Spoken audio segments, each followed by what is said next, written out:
Hello बच्चों, ये प्रश्न को देखते हैं तो प्रश्न में देखा है, परमाणु के अंदर किसी बिंदु पर इलेक्ट्रॉन के पाए जाने की प्रियकता निम्न में से किसके समानुपाती होती है। यहाँ पे चार विकल्प दे रखा है। पहला में क्या दे रखा है, कक्षक तरंग फलक के वर्ग अर्थात साई स्क्वायर के। दूसरा क्या दे रखा है, कक्षक तरंग फलक अर्थात साई के।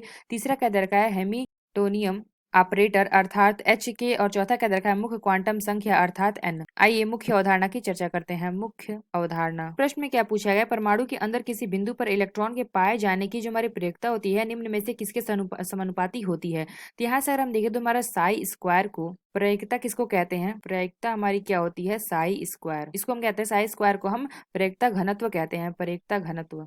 और ये हमारा क्या होता है, हमेशा धनात्मक होता है, हमेशा धनात्मक होता है। इसी कारण हमारा क्या होता है, परमाणु के अंदर किसी बिंदु पर इलेक्ट्रॉन के पाए जाने की प्रयोज्यता हमारी क्या होती है, कक्षक तरंग फलक के वर्ग अर्थात साई स्क्वायर के समानुपाती होती है।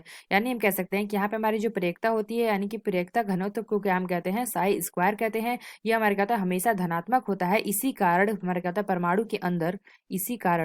के अंदर किसी बिंदु पर इलेक्ट्रॉन के पाए जाने की प्रयोज्यता कक्षक तरंग फलन के वर्ग अर्थात साई स्क्वायर के समानुपाती होती है। तो यानी हमसे प्रश्न पूछा गया था किसके समानुपाती होती है, तो हम कह सकते हैं कक्षक तरंग फलन के वर्ग के समानुपाती होती है, यानी कि साई स्क्वायर। यानी कि पहला विकल्प हमारा सही होगा। तो आशा करते हैं आपको समझ में आया होगा। धन्यवाद।